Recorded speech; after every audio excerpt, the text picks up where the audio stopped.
الذي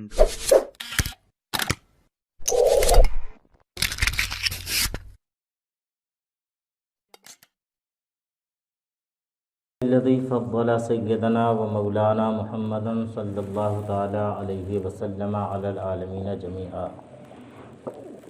وأقامه يوم القيامة للمذنبين المتلوثين الخطائين الهالكين شفيعا فصلى الله تعالى وسلم وبارك عليه وعلى كل من هو محبوب ومرضي لديه صلاة تبقى وتدوم بدوام الملك الحج القيوم ونشهد أن لا إله إلا الله وحده لا شريك له ونشهد أن سيدنا ومولانا محمدا عبده ورسوله بالهدى ودين الحق أرسله صلى الله تعالى عليه وسلم أما بعد فأعوذ بالله من الشيطان الرجيم بسم الله الرحمن الرحيم لقد تاب الله على النبي والمهاجرين والأنصار الذين اتبعوه في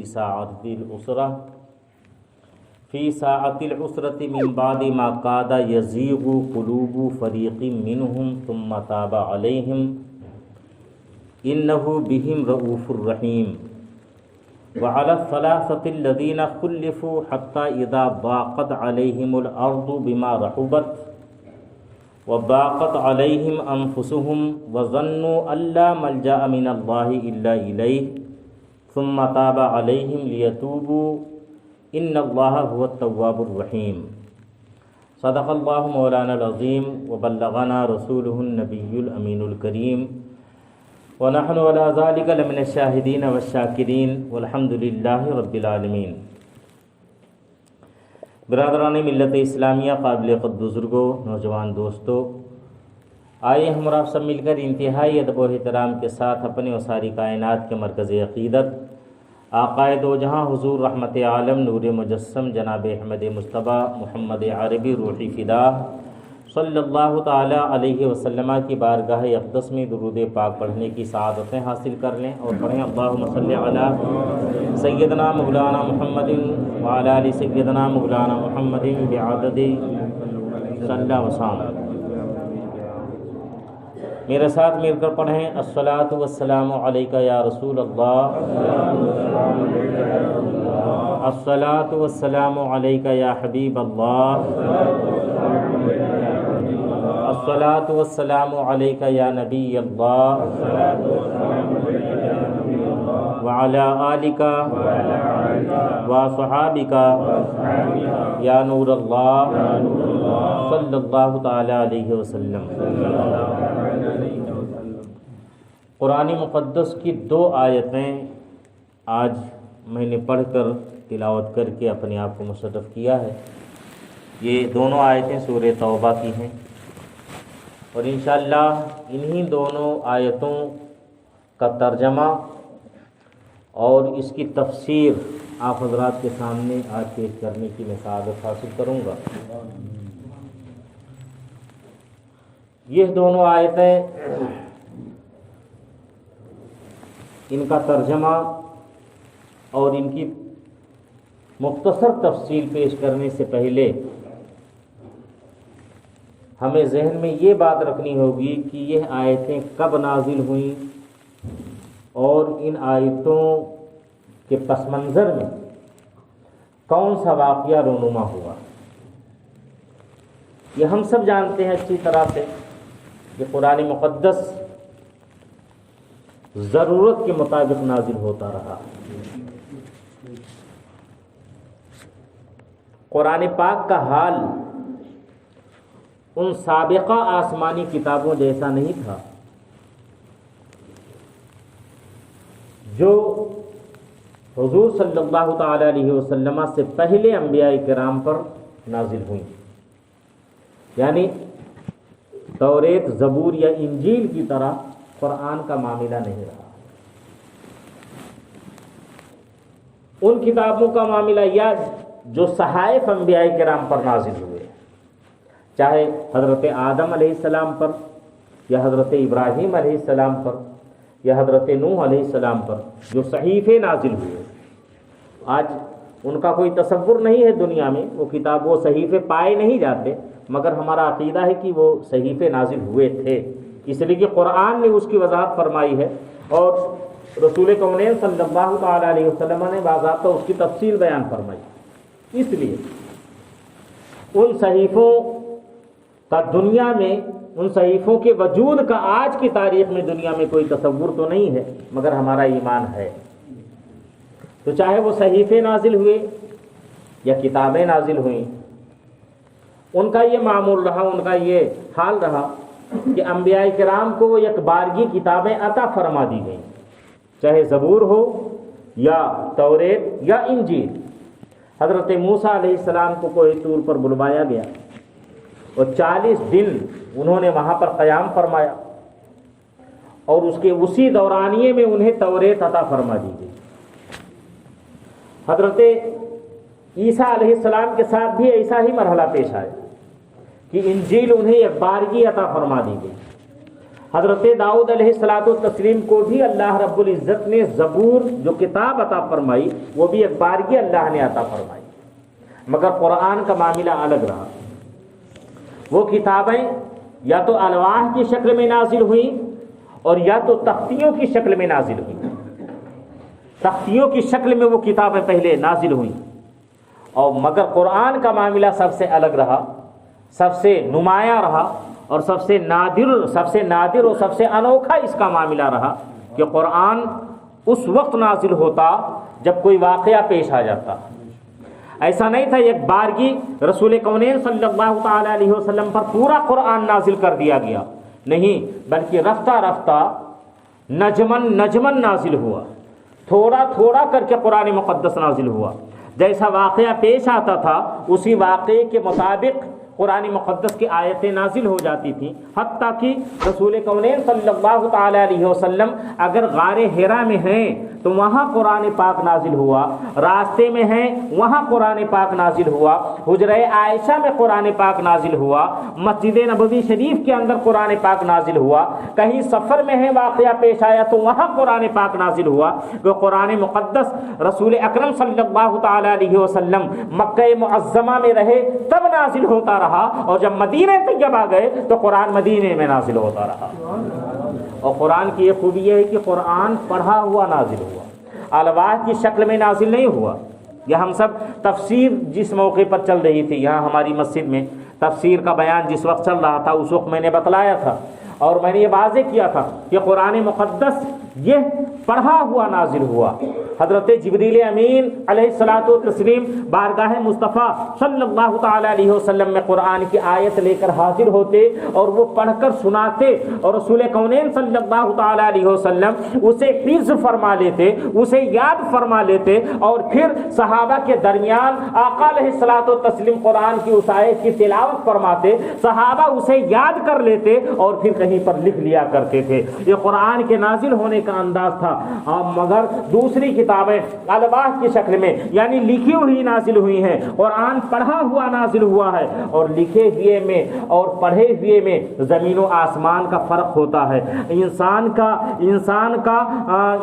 کی طبیعت، انسان کی کیفیت جب بدلتی ہے تو اس کا لفظ کا مفہوم بھی بدل جاتا ہے، انسان کے بولنے کے انداز جب بدلتا ہے تو اس کا معنی بھی بدل جایا کرتا ہے۔ انسان جو بولتا ہے وہ بولنے میں جو معنی سمجھ میں آتا ہے لکھے ہوئے میں معنی صحیح طور پر وہ سمجھ میں نہیں آ سکتا ہے۔ کئی مثالیں اس کی دی جا سکتی ہیں۔ اگر ہم آپ کے سامنے یہ کہیں کیا آپ ممبئی جاؤ گے، جے پور جاؤ گے، تو آپ کو ذہن میں ہوگا کہ شاید یہ ہم سے سوال کر رہا ہے۔ اگر کوئی آپ سے یہ کہے یا میں ہی آپ سے کہوں تم جے پور جاؤ گے، مطلب یہ کہ گویا میں حکم دے رہا ہوں یا میں آپ کو اطلاع کر رہا ہوں۔ اور کبھی میں آپ سے یہ کہوں جے پور جاؤ گے، یعنی میں طنزیہ جملہ استعمال کر رہا ہوں، یعنی تمہاری حیثیت ہے جے پور جانے کی، ایک ہی جملہ ہے مگر جب بولنے کا انداز بدل جا رہا ہے تو اس کا مفہوم بھی بدلتا ہوا نظر آ رہا ہے۔ تو کہے ہوئے میں جتنا مفہوم پیدا ہو سکتا ہے، زبان سے نکلے ہوئے الفاظ میں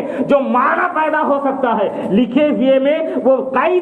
طرح کا معنی نہیں پیدا ہو سکتا ہے۔ قرآن مقدس لکھا ہوا نازل نہیں ہوا بلکہ پڑھا ہوا نازل ہوا ہے۔ اس کا مفہوم رسول کونین صلی اللہ تعالی علیہ وسلم نے مکمل مکمل طور پر سمجھا ہے اور پھر صحابہ کو سمجھا بھی دیا ہے اسی طرح سے. اس لیے صحابہ نے جیسا قرآن سمجھا، کیا آج کے دور میں کوئی ہے جو صحابہ کی طرح قرآن سمجھ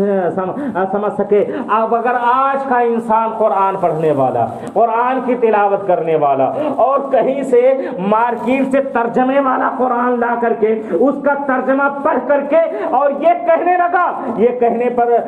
کہنے کا دعویٰ کرنے لگے کہ دیکھو قرآن کے اندر تو ہے کہ رسول کو علم غیب نہیں ہے، رسول ایک بشر کی طرح سے ہیں، رسول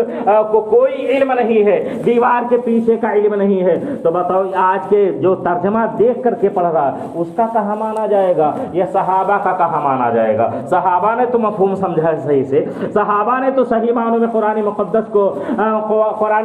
کا فہم حاصل کیا ہے اور انہوں نے صحیح معنوں میں قرآن مقدس صاحب قرآن صلی اللہ تعالی علیہ وسلم سے سماعت کیا ہے. ہماری حیثیت کیا ہے جب صحابہ یہ اقرار کرتے ہوئے نظر آتے ہیں کہ رسول کونین صلی اللہ تعالی علیہ وسلم پر اللہ رب العزت نے زمین و آسمان کے راز کو واشگاف فرما دیا ہے. میرے آقا جو چاہتے دم زبن میں فرما دیا کرتے تھے. غیب کی باتیں صحابہ سے آپ معلوم کریں تو بہرحال بات موضوع دوسرا ہو جائے گا اور عنوان دوسرا ہو جائے گا اگر میں اس طرف جاؤں گا. میں صرف یہ عرض کرنا چاہتا ہوں کہ قرآن مقدس صحابہ کرام نے اچھی طرح سے سمجھا ہے اور قرآن کی کوئی بھی آیت ہو، قرآن کی کوئی بھی صورت ہو، اس کا ایک پس منظر ہوتا ہے، ایک بیک گراؤنڈ ہوتا ہے اور اسی پس منظر کی روشنی میں قرآن پاک کی آیت نازل ہوتی ہے. یہ دونوں آیتیں جو آج میں نے پڑھنے کی سعادت حاصل کی ہے اس کا بھی ایک پس منظر ہے، اس کا بھی ایک بیک گراؤنڈ ہے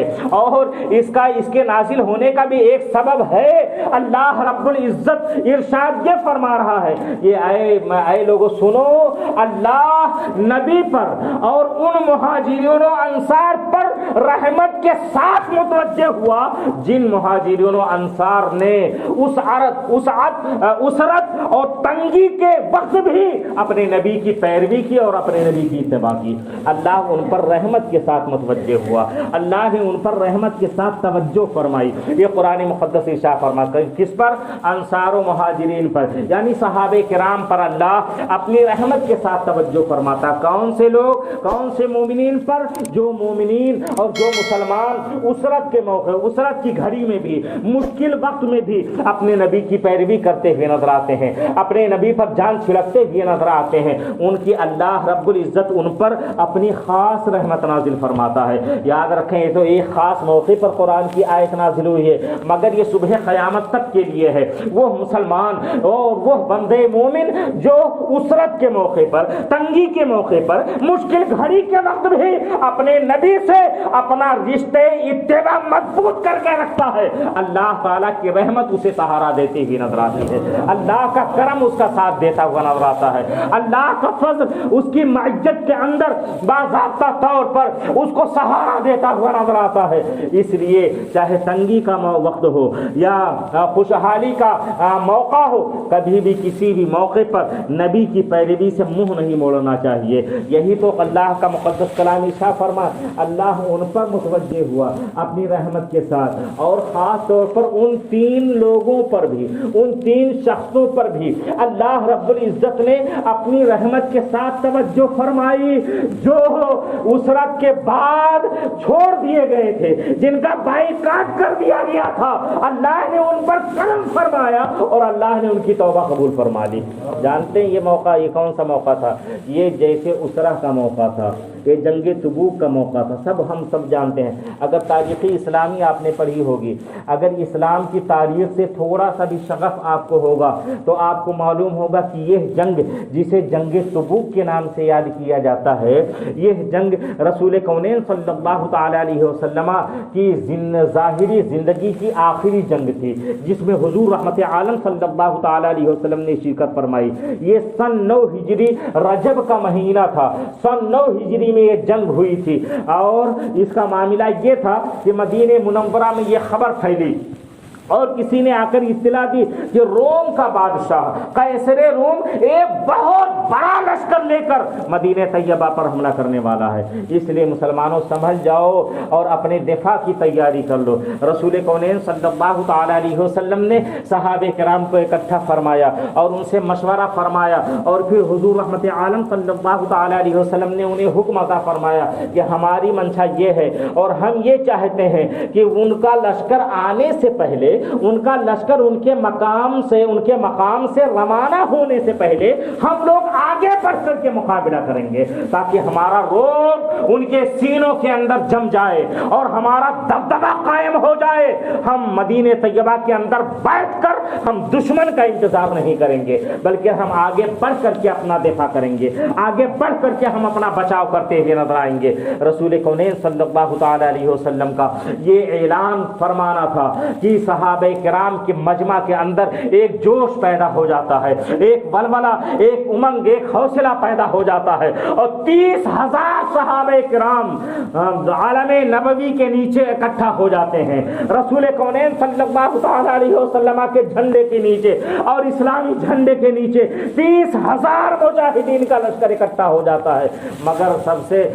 کٹھن مرحلہ وہاں پر یہ تھا، سب سے مشکل گھڑی وہاں پر یہ تھی کہ بڑی تنگ دستی کا موقع یہ چل رہا تھا۔ صحابہ کرام کا حال یہ تھا کہ وہ فاقہ کشی کی زندگی بسر کر رہے تھے، حال یہ تھا صحابہ کرام کا کہ اس لشکر کی روانگی کے لیے کوئی سامان مہیا نہیں تھا، کوئی بہت زیادہ جانور نہیں تھے جس پر سواری کر کے جایا جا سکے، اونٹوں کی کمی تھی، گھوڑوں کی کمی تھی، اور بھوک اور پیاس سے نڈھال تھے۔ یہی وہ موقع تھا جس موقع پر حضرت سیدنا عثمان غنی رضی اللہ تعالیٰ عنہ نے اپنے خزانے کا دہانہ کھول دیا تھا اور پھر اللہ کے راہ میں اپنا مال قربان کر دیا تھا۔ حضور رحمت عالم صلی اللہ تعالی علیہ وسلم نے مسجد نبوی شریف کے منبر پر بیٹھ کر جب صحابہ کرام سے جھنڈے کا مطالبہ فرمایا اور ارشاد یہ فرمایا اللہ کی راہ میں جس سے جو ہو سکے وہ لائے اور اپنا کمایا ہوا مال اللہ کی راہ میں پیش کرے، تو حضرت عثمان غنی نے کھڑے ہو کر اعلان کیا تھا یا رسول اللہ میں 100 اونٹ ساز و سامان کے ساتھ اللہ کی راہ میں دیتا ہوں۔ پھر اللہ کے رسول نے ترغیب دلائی، پھر حضرت عثمان کھڑے ہوئے یا رسول اللہ میں 200 اونٹ ساز و سامان کے ساتھ دیتا ہوں۔ پھر اللہ کے رسول صلی اللہ علیہ وسلم نے ترغیب دلائی، پھر حضرت عثمان غنی کھڑے ہوئے عرض کرنے لگے یا رسول اللہ میں 300 اونٹ ساز و سامان کے ساتھ اللہ کی راہ میں دیتا ہوں۔ جانتے حضور علیہ السلام نے ارشاد کیا فرمایا؟ اللہ کے رسول علیہ السلام نے ارشاد فرمایا اب آج کے بعد اگر عثمان کوئی نفلی عبادت نہ بھی کریں تو یہی عمل ان کے لیے کافی ہوگا، یہی عمل ان کے لیے بس ہوگا۔ اللہ کے رسول نے ارشاد فرمایا اور پھر اس کے بعد دوڑے ہوئے حضرت سیدنا عثمان غنی رضی اللہ تعالیٰ عنہ اپنے گھر گئے، اور جانے کے بعد اپنے دونوں آستینوں کے اندر اشرفیاں انہوں نے بھرنی، دونوں آستینوں میں اشرفیاں بھرنی، اور اس طرح سے اپنے ہاتھوں سے دونوں آستین پکڑ کر اشرفیاں بھر کر بارگاہ مصطفیٰ میں حاضر ہوئے، اللہ کے رسول کے سامنے اونڈیل دیا اور کہتے یا رسول اللہ یہ مال بھی اللہ کے راہ میں دیتا ہوں۔ حضور علیہ الصلوۃ والتسلیم ان اشرفیوں کو ایسے الٹ پلٹ کرتے جاتے تھے اور اس کے بعد فرماتے جاتے تھے اے لوگوں سنو اگر آج کے بعد عثمان غنی سے کوئی لغزش بھی ہو جائے، کوئی خطا بھی ان سے سرزد ہو جائے تو یہ عمل اس کے لیے کفارہ بن جائے گا، یہ عمل اس کے لیے ڈھال بن جائے گا۔ یہی وہ موقع تھا جس موقع پر حضرت سیدنا عمر فاروق اعظم رضی اللہ تعالیٰ عنہ نے اپنے گھر کا تمام سامان اکٹھا کیا اور اس کو آدھا کیا، آدھا اپنے گھر میں رکھا اور آدھا بارگاہ مصطفیٰ میں لے کر کے حاضر ہو گئے تھے۔ یہی وہ موقع ہے جس موقع پر حضرت سیدنا ابو بکر صدیق رضی اللہ تعالیٰ عنہ اپنے گھر کا سارا مال حتیٰ کہ اپنے بدن کا کپڑا بھی اس گٹھری کے اندر رکھ لیتے ہیں، اپنے گھر کا جھاڑو بھی اس کے اندر رکھ لیتے ہیں، سب کچھ لے کر بارگاہ مصطفیٰ میں حاضر ہوئے اور عرض کرتے ہیں یا رسول اللہ یہ ابو بکر کی جانب سے ہے جو اللہ کی راہ میں یہ بندہ پیش کر رہا ہے۔ حضور علیہ السلام نے پوچھا تھا ابو بکر کچھ اپنے جب ماحول دیکھا کہ جھاڑو بھی اس کے اندر شامل ہے، بدن کا کپڑا بھی اس کے اندر شامل ہے، تو اللہ کے رسول نے سوال فرمایا ابو بکر کچھ اپنے لیے بھی چھوڑا ہے، گھر والوں کے لیے چھوڑا ہے؟ تو حضرت صدیق اکبر نے بہت ہی ادب کے ساتھ عرض کیا تھا یا رسول اللہ ابقیت اللہ و رسولہ، میں نے گھر والوں کے لیے اللہ و رسول کو چھوڑا ہے، اللہ و رسول ان کے لیے کافی ہے، بس یہی ہمارے لیے بس ہے اور یہی ہمارے لیے کافی ہے۔ یہ وہ موقع تھا۔ اب ایسے موقع پر اگر 1000 بھی اونٹ اکٹھا ہو جائیں تو مجمع کتنا صحابہ تھا جو جانے والا؟ 30,000 صحابہ کرام ہیں جو جانے والے ہیں۔ کھانے پینے کا حال یہ ہے، فاقہ کشی کا حال یہ ہے، 24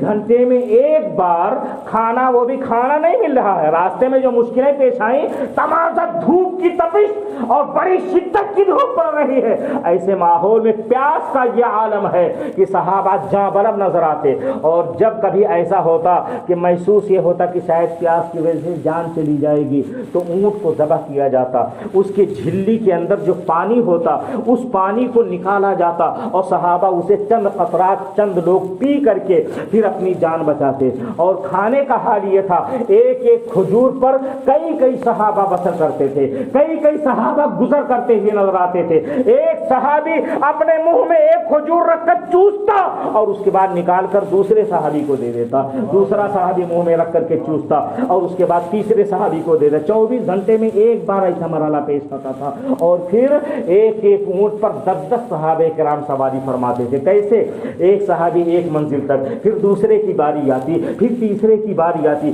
اس طرح سے اسے جیش اسرہ کا نام دیا جاتا ہے، تنگی کا لشکر اسے کہا جاتا ہے، اسی لیے اسے غزوہ تبوک بھی کہا جاتا ہے اور غزوہ اسرہ بھی اسے کہا جاتا ہے۔ تنگ دستی کا لشکر تھا، وہ تنگ دستی والی جنگ تھی، حتیٰ کہ رسول کونین صلی اللہ تعالی علیہ وسلم وہاں تبوک کے مقام پر پہنچ گئے۔ وہاں پر حضور رحمت عالم صلی اللہ تعالی علیہ وسلم نے نزول اجلال فرمایا۔ وہاں روم کے بادشاہ کو خبر ملی کہ پیغمبر تو اپنے ساتھ اپنے چاہنے والوں کا لشکر لے کر کے حاضر ہوئے ہیں اور ان کے ساتھ مجاہدین کا اور جاں بازوں کا ایک بہت بڑا لشکر ہے۔ یہ سن کر کے اس کا دل دہل جاتا ہے، رعب اس کے دل کے اندر پیدا ہو جاتا ہے، مسلمانوں کا دبدبہ اس کے دل کے اندر قائم ہو جاتا ہے۔ اس کی ہمت نہیں ہوتی ہے کہ اپنا لشکر لے کر اپنے شہر سے باہر نکلتا، حتیٰ کہ رسول کونین صلی اللہ تعالی علیہ وسلم چند دن تبوک کے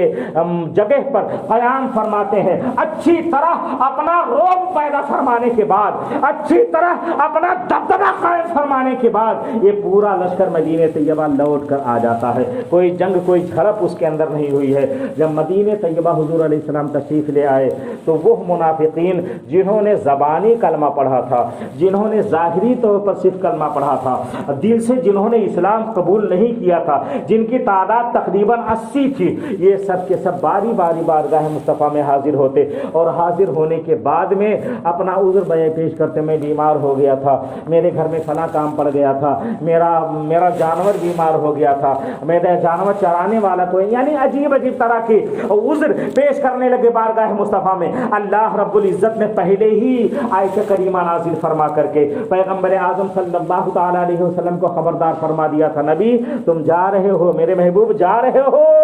تمہارے جانے کے بعد منافقین آئیں گے، اپنا لنگ عذر پیش کریں گے، اپنا غیر معقول عذر تمہاری بارگاہ میں پیش کریں گے، اے پیغمبر تم ان سے نظر پوش کر فرما لینا، ان سے نظریں پھیر لینا، ان پر کوئی تعرض مت کرنا۔ حضور علیہ السلام نے ایسا ہی کیا۔ جتنے منافقین تھے، جن لوگوں نے بہانہ بنایا، اللہ کے رسول نے سب کو کہا ٹھیک ہے جاؤ، ٹھیک ہے جاؤ، مگر پھر آخر میں 3 صحابہ کرام حاضر ہوتے ہیں جو صادق الایمان صحابہ ہیں، سچے پکے مومن ہیں، حضرت کعب ابن مالک، حضرت مرارہ ابن ربیع، حضرت ہلال ابن امیہ، یہ 3 رضی اللہ تعالی عنہم، یہ 3 صحابہ حاضر ہوئے بارگاہ مصطفیٰ میں، اور حاضر ہونے کے بعد دست بستہ عرض کرتے ہیں یا رسول اللہ،